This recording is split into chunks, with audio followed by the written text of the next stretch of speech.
Hi everyone. हमारा आज का टॉपिक है इकोनॉमिक एक्टिविटीज। इकोनॉमिक एक्टिविटीज क्या होती हैं? जब भी ह्यूमन बीइंग जो एक्टिविटीज करता है पैसा अर्न करने के लिए, उसे हम इकोनॉमिक एक्टिविटीज कहते हैं।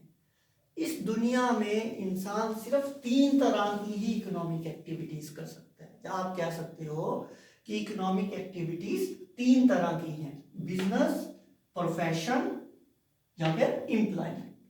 हम एम्प्लॉयमेंट से स्टार्ट करते हैं। सबसे पहले एम्प्लॉयमेंट क्या होता है?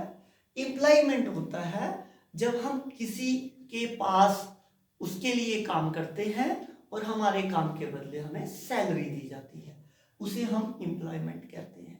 एम्प्लॉयर हमारा गवर्नमेंट भी हो सकता है, कोई प्राइवेट एम्प्लॉयर भी हो सकता है। जैसे कोई प्राइवेट स्कूल में कोई टीचर अगर पढ़ा रहा है तो वो वहाँ पे एम्प्लॉयमेंट के अंडर लगा हुआ है, वो वहाँ पे एम्प्लॉय है। बट बेशक वो गवर्नमेंट भी हो सकता है और प्राइवेट भी हो सकता है।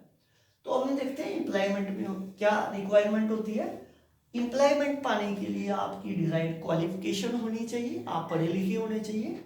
इसमें आपको कोई भी पैसा इन्वेस्ट नहीं करना होता है और जो आपके काम के बदले आपको रिवार्ड मिलता है वो आपको या तो सैलरी मिलती है या कमीशन मिलती है। जो एम्प्लॉयमेंट की एग्जांपल्स आ जाती हैं, जैसे कोई बैंक में कैशियर लगा है, कोई गवर्नमेंट टीचर लगा है, कोई प्राइवेट स्कूल में टीचर लगा है, कोई किसी डिपार्टमेंट में क्लर्क की जॉब कर रहा है। ये सारा जो कुछ है ये एम्प्लॉयमेंट के अंदर आ जाता है। सेकंड हमारा आ जाता है प्रोफेशन। प्रोफेशन में क्या होता है? प्रोफेशन करने के लिए आपको प्रोफेशनल क्वालिफिकेशन करनी पड़ती है या आप में प्रोफेशनल स्किल होनी चाहिए। मैं दोनों को आपको इलाबोरेट करके बताता हूँ। प्रोफेशनल क्वालिफिकेशन होगी, जैसे फॉर एग्जांपल कोई एडवोकेट बनता है तो उसको LLB LLM वगैरह करना पड़ता है, लॉ के रिलेटेड कोर्सेज करना पड़ता है। और में स्किल इसलिए लिखा हुआ है कि कुछ ऐसे प्रोफेशन है जहाँ पे पढ़ाई के थ्रू नहीं किए करते हैं लोग, ऐसे ट्रेंड हो जाते हैं स्किल से। जैसे फॉर एग्जांपल हमारे यहाँ पे बड़े सारे गैरेजेस होते हैं जहाँ पे गाड़ियाँ ठीक होते हैं। वहाँ पे छोटी एज में लड़के काम करना शुरू करते हैं, आफ्टर 5 to 10 ईयर्स के बाद वो एक्सपर्ट हो जाते हैं उस चीज़ में। वो कोई गाड़ी लेके आता है, वो गाड़ी को स्टार्ट करके उसकी साउंड से ही पहचान जाते हैं इसमें क्या जो है प्रॉब्लम आ रही है, इसके कौन से पार्ट को रिप्लेस करना है। तो ये सारा प्रोफेशन के अंदर आता है। तो प्रोफेशन में क्या आता है कि आपको प्रोफेशनल क्वालिफिकेशन या स्किल होनी चाहिए। दूसरा, इसमें आपको इन्वेस्टमेंट भी करनी पड़ती है। इसमें आपको जो रिवार्ड मिलता है वो या तो प्रॉफिट हो सकता है या गेन हो सकता है।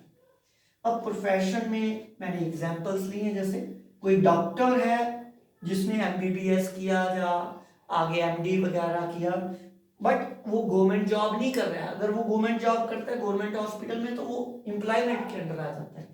अगर वो अपना प्राइवेट क्लिनिक या प्राइवेट हॉस्पिटल चला रहा है तो उसका प्रोफेशन के अंडर आ जाता है। कोई एडवोकेट हो गया, चार्टर्ड अकाउंटेंट हो गए, जैसे मैंने मोटर मैकेनिक की बात की कि अगर वो अपना गैराज चला रहा है तो वो भी प्रोफेशन के अंदर आ जाता है। सबसे लास्ट में आता है आपका बिजनेस। बिजनेस क्या होता है? बिजनेस कोई भी कर सकता है, इसके लिए कोई क्वालिफिकेशन नहीं चाहिए होती है। पढ़ा लिखा इंसान नहीं भी है तो वो भी बिजनेस कर सकता है।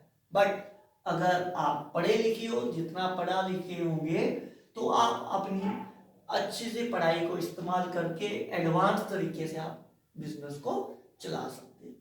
इसमें आपको बड़ा सारा पैसा चाहिए होता है, इन्वेस्टमेंट करनी पड़ती है और इसका रिवार्ड आपको प्रॉफिट मिलता है। जैसे बिजनेस की बड़ी सारी एग्जांपल्स आ गई। कोई शॉप खोलता है, कोई कॉस्मेटिक की शॉप खोलता है, कोई स्टेशनरी की शॉप खोलता है, कोई अलग अलग तरह की शॉप्स हो सकती हैं, कोई फैक्ट्रीज एग्जांपल्स हो सकती हैं, कोई कंपनी खड़ी कर देता है। ये सारे जो आपके बिजनेस की एग्जांपल्स आ गए। तो ये हमारे आ गया इकोनॉमिक एक्टिविटीज की एग्जांपल्स। ऐसे ही कॉमर्स को बिल्कुल डिटेल में पढ़ने के लिए, इजी वे में पढ़ने के लिए मेरा यूट्यूब चैनल सब्सक्राइब करें, रवि भारद्वाज 1977।